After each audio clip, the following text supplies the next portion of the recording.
আসসালামু আলাইকুম। Canada visitor visa approval পেতে ইনভাইটেশন লেটার কি লাগবেই নাকি আপনি ইনভাইটেশন লেটার ছাড়াও ভিসা অ্যাপ্রুভাল পেতে পারেন? আজকের ভিডিওতে আপনাদের এই বিষয়ে একটু সংক্ষেপে ধারণা দেওয়ার চেষ্টা করব। যারা কানাডা ভিজিটর ভিসা নিয়ে ইন্টারেস্টেড পুরো ভিডিওটা দেখার চেষ্টা করবেন। সো ফার্স্ট অফ অল, বর্তমান সময়ে কানাডার ভিজিটর ভিসার রেশিও আগের তুলনায় একটু ভালো থাকার কারণে অনেকেই কানাডা ভিসা অ্যাপ্লাইয়ের জন্য আগ্রহী হচ্ছেন। সো অনেকেরই মনে একটা প্রশ্ন থাকে যে আগে তো অনেক সহজে ভিসা হতো, এখন তো ওভাবে হচ্ছে না। সো কি করণীয় আমাদের, বা ম্যাক্সিমামের প্রশ্ন থাকে ইনভাইটেশন লেটার কি লাগবেই কিনা অ্যাপ্লাই করার জন্য লাগবে না, বাট ভিসা অ্যাপ্রুভালের জন্য এটা অনেক বড় একটা ডকুমেন্টস। অর্থাৎ অনেকটা বলতে পারেন যাদের ট্রাভেল হিস্ট্রি কম বা খুবই অল্প কিছু কান্ট্রি ট্রাভেল করা আছে তাদের জন্য কিন্তু ইনভাইটেশন লেটার মাস্টার। যাদের ফ্রেশ পাসপোর্ট, তো ডেফিনেটলি আপনি ইনভাইটেশন লেটার ছাড়া ভিসা অ্যাপ্রুভাল পাওয়ার সম্ভাবনা একদমই কম। সো এই গেল একটা ব্যাপার। আর একটা ব্যাপার হচ্ছে ইনভাইটেশন লেটার ছাড়া আসলে অ্যাপ্লাই করলে কারা ভিসা পায়, এই জিনিসটা আপনাদের একটু বুঝতে হবে। সো এগুলো বলছি আপনাদের।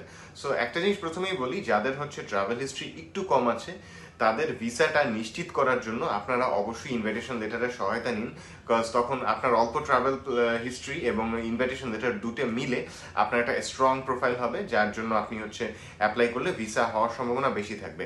এখন বলি, ট্রাভেল হিস্ট্রি যাদের ভালো আছে তাদের কি ইনভাইটেশন লেটারটা জরুরি?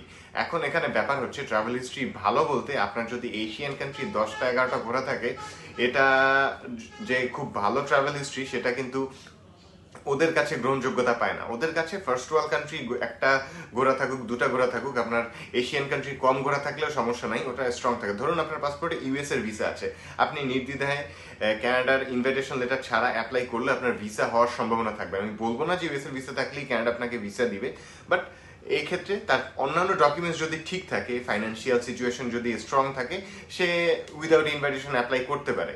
বাট যাদের হচ্ছে গিয়ে ধরুন মালয়েশিয়া, থাইল্যান্ড, সিঙ্গাপুর, এই ধরনের দেশ যেগুলো আমাদের আশেপাশে আছে, এগুলো নিয়ে আপনি খুব বেশি আশা করাটা বোকামি। বিকজ এই দেশগুলো আমাদের ম্যাক্সিমাম ট্রাভেল করা থাকে জাস্ট প্যাকেজ ট্যুরগুলো।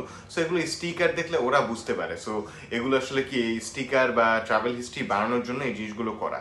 সো মোট কথা, আপনার যদি ট্রাভেল হিস্ট্রি একটু কম থাকে বা এশিয়ান কান্ট্রিগুলো ট্রাভেল করা থাকে, আপনি অবশ্যই ইনভাইটেশন লেটারের সহায়তা নিন যদি সুযোগ থাকে। অবশ্যই অথেন্টিক ইনভাইটেশন লেটার, কোনো ধরনের ফেক ইনভাইটেশন লেটার দেওয়ার ভুল করবেন না, তাহলে আপনি ব্যান হয়ে যাওয়ার সম্ভাবনা থাকবে।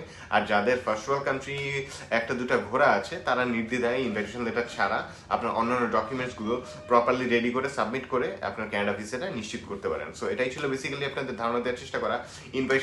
ইনভাইটেশন রিলেটেড হেল্প বা Canada file processing related help related যে কোনো ধরনের সমস্যা থাকলে সরাসরি ভিজিট করতে পারেন আমাদের অফিসে, বা কল বা নক করতে পারেন স্ক্রিনে দেওয়া নাম্বারে। সবাইকে অনেক ধন্যবাদ।